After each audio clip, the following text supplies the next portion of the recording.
Hi, and welcome to NASBAcast. I'm Tom Kenny, Director of Communications for NASBA, and we're here today to talk about NOCLAR.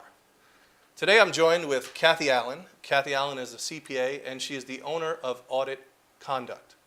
She is also NASBA's Northeast Regional Director on the NASBA Board of Directors.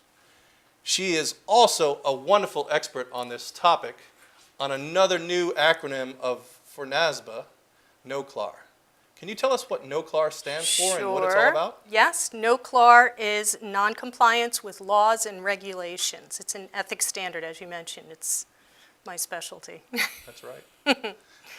So NOCLAR, noncompliance with laws and regulations.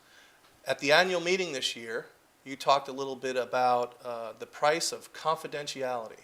So how does that all tie up, confidentiality and NOCLAR? Why is that all connected? It's all connected because, as you know, CPAs, and I'll just keep it to our country for now, CPAs in the U.S. Have strict confidentiality requirements when they work with clients, and in fact, in the AICPA code, it even extends to members who are outside of public practice working for employers. And there's very few exceptions to when you can divulge client or employer information without getting the client's consent to do so. And so what the NOCLAR standard does, and the NOCLAR standard was issued and is effective currently, it was issued by an international ethics standard setter called NASBA, which stands for, here's another acronym, International Ethics Standards Board for Accountants.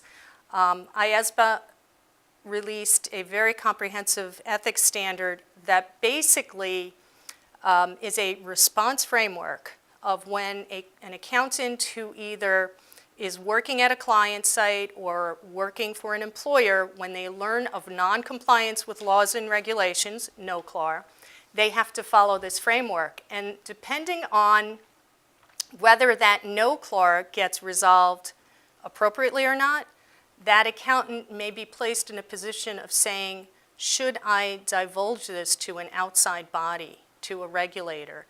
And obviously, if that's the circumstance, then you don't have a good situation. You've got maybe a management integrity issue. You've got, a non-response to your having concluded that there's laws being broken or regulations not being complied with. So it's a serious situation, but in the NASBA standard, it actually provides an additional exception to the confidentiality rules and says that if you're placed in this situation, you may go to that regulator, divulge the information without getting your client's consent. And that's a huge change in the profession.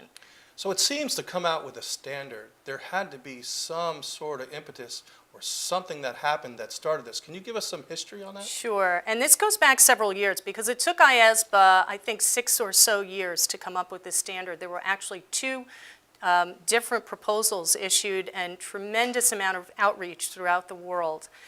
The problem that they were seeing, they, meaning the international ethics standard setters, was that accountants would see or learn of NOCLAR and they would quietly resign from the engagement or from their employer. Maybe they took some steps to make the information known to maybe people in higher management, et cetera. Nothing gets done, and they basically just quietly leave. And there's a public interest concern in that scenario playing out. So by quietly walking away, nothing gets done to resolve the problem that they did see? Presumably. If there was a problem? Yes. Okay. Yeah. And are these always financial problems, or is this No. a fraud aspect, or is there more to it? All of that.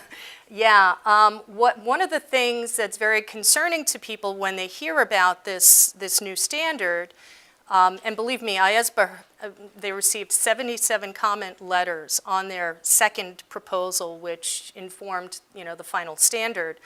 There was a lot of concern about the broadening of the responsibility. And another important thing about this standard is it doesn't only apply to auditors. Now, we're used to, under the auditing standards, that auditors have a certain responsibility to bring information out when they learn of NOCLAR in their engagements. And in fact, in the US, the SEC requires you to, bring it to management's attention, talk to the audit committee, the board of directors. If they don't do anything about it, I think you have a day to go to the SEC and make them aware of it. So it's not unprecedented in this country, but that's financial for SEC. Sure. What NOCLAR does is open it up to even things as maybe far removed as health and safety, environmental regulations, pension, worker safety. I mean, it's a pretty long list, and that's one of the concerns that people have about that. Now, another important thing about the standard is that NASBA came out with is the accountant is not expected to have this fantastic knowledge of every single law and regulation that may come to their attention as having been broken. It's limited to where their expertise lies. So there is some scoping that was done in the standard, which I think was quite sensible, which does limit your responsibilities. You are also not responsible for seeking it out. And that's a really important, I get that question a lot of, oh my gosh, I have to be the one to go look for it. No, that's not the case at all. Which is good news for CPAs and accountants. Absolutely. I was going to ask that question, does this just apply to auditors along the audit trail versus all CPAs working with clients? Well, that's the other expansion here, right? So I started to say we're used to auditors having a heightened responsibility, and even for private companies, generally accepted auditing standards have certain responsibilities. Maybe not necessarily going to a regulator unless there's a law on the books that says you should.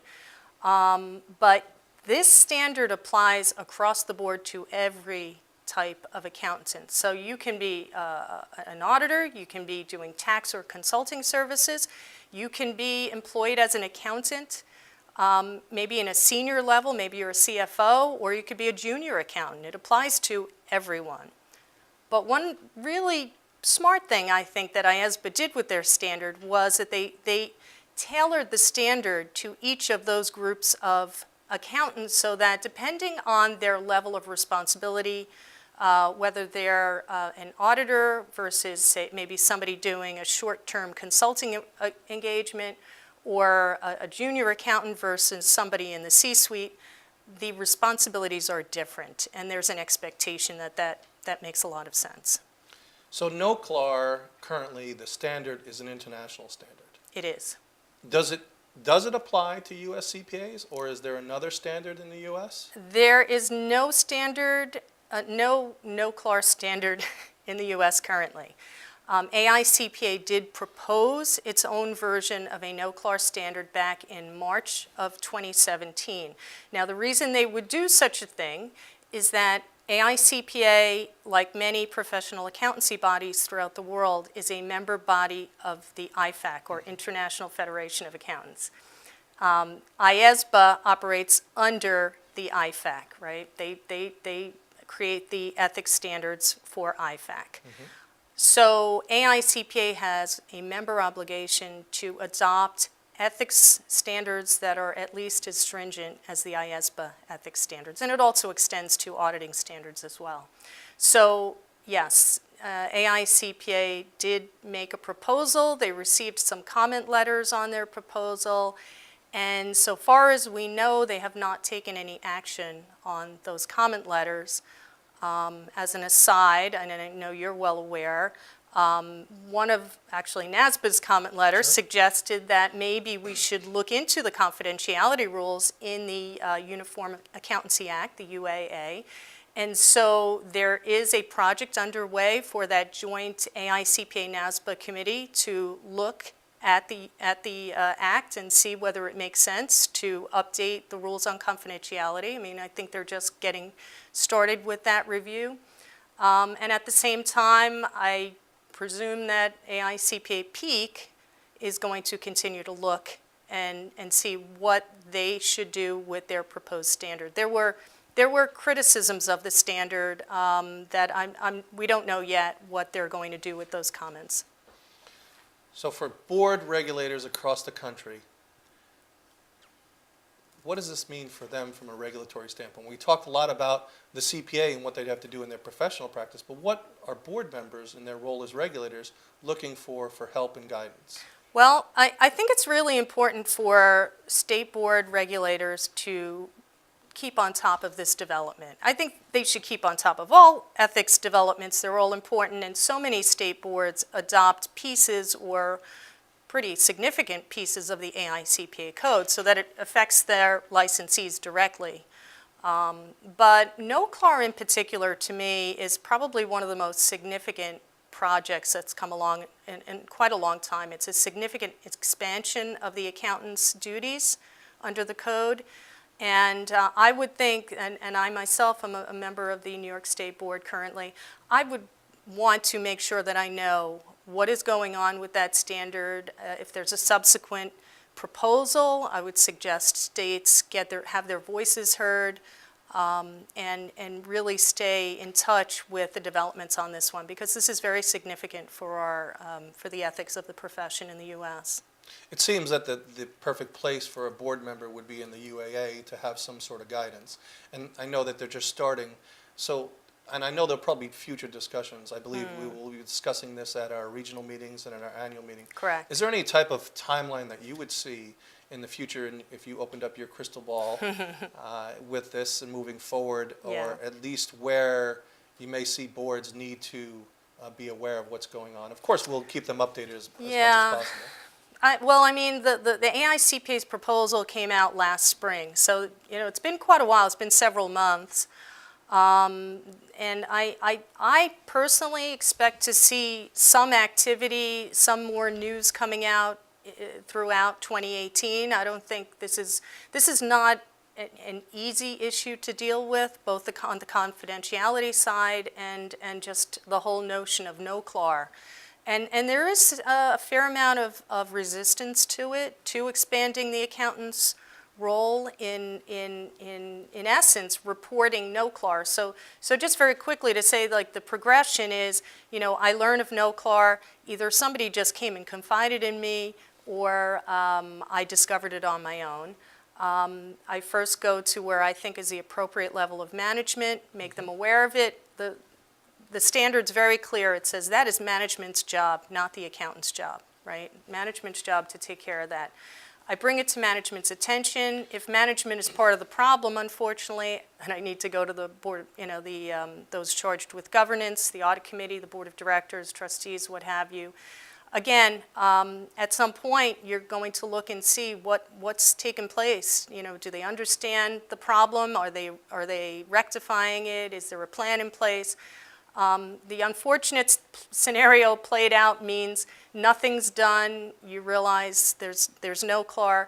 In the NASBA standard, it says if you as the accountant feel that there is credible evidence of significant harm being done to the public, that's where you've got to weigh the public interest in your decision of, should I make this information aware to a regulator, to a public authority that can act on it and stop the NOCLAR. Those are tough calls. They call for a lot of consultation, probably legal advice. I mean, this is one thing you have to keep in mind is this is a very extreme situation. We're not talking about, you see somebody bring a box of pencils home from the office. Sure. You have to kind of put it in context. And I know in the U.S. we have the constant concern about legal liability. We have that. I mean, that's just something we have to deal with. But that's kind of the progression. And there's a lot of valid concerns about that, and is it our role as CPAs should we be playing that role? A lot of people think yes, and there are some people who say no. Why should we? So I think we have to leave a good amount of time to really talk through these issues and try to come to a good solution. And I think one of the major concerns as CPAs is their protections, to do the right thing, to be protected. Are there any type of whistleblower protections for this? For CPAs that act on behalf of what they think is the best in the public interest?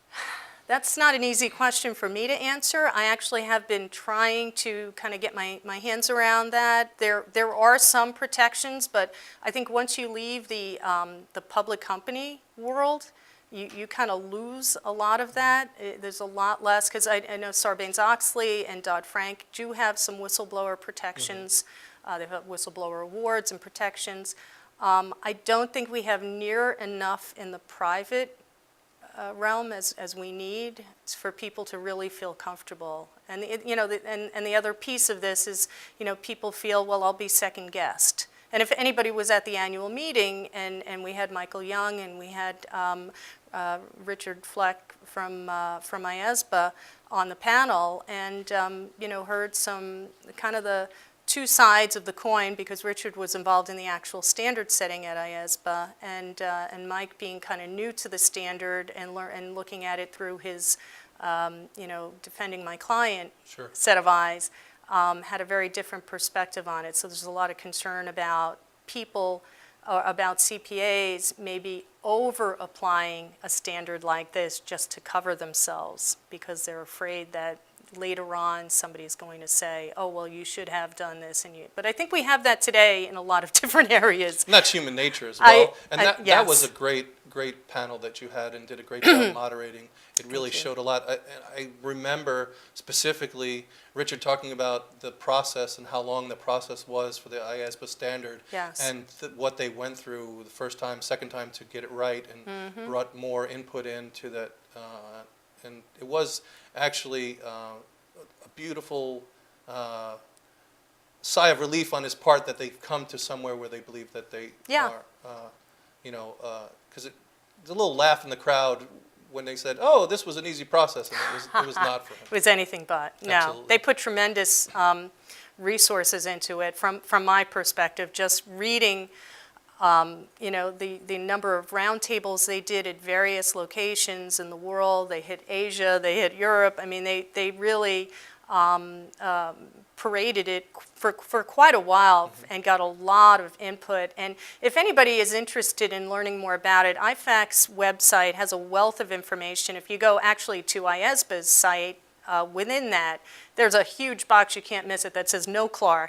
And you'll find basis for conclusion documents. I mean, they explain all the comments that came in, what their rationale is, and here's why we came to this solution. And this is why we agreed to do this, but we didn't agree to do that. In my opinion, it was a very thoughtful process. And I think given what they were trying to accomplish, I think they came out with a very good standard. Again, my own personal view, but AICPA's proposal diverged somewhat from that. They had the constraint because here in the U.S., most of our state boards of accountancy would not permit you to divulge NOCLAR without client consent. That's one of the big issues of, and I think why it's good for UAA to look into this issue, is that, in the past or even today, if I as a CPA see NOCLAR and, I run all the traps and I've still got, no comfort at the end of the day, and I think this is really bad what's going on, I put my New York license on the line and stick my neck out to report it, because I could easily be brought up before the board and have my license yanked. You're breaking Yeah, confidentiality. it's right, exactly. And it has happened in certain states, and there's a very small number of states in the country that do allow for a, kind of a good faith divulging of that kind of information for the right reasons. Obviously, it's always got to be, it's got to be the right story, right? If the facts line up, then I think, at the end of the day, it's hard, as a human being, just to sit back and say, well, yeah, but that wasn't your problem. You should have been able to just walk away from it. What do you care? And the fact of the matter is, a lot of people do care and don't want to see people get hurt or what have you. So, absolutely. This has been wonderful information you've brought us today. I know it's a very delicate topic, and it's got lots of horns on it to deal with, and tentacles, and wide range of who it deals with. It's and fun CPAs. stuff. Fun stuff, as you say, fun stuff. At the end of this presentation, folks, we will put up some websites you can go to for more information.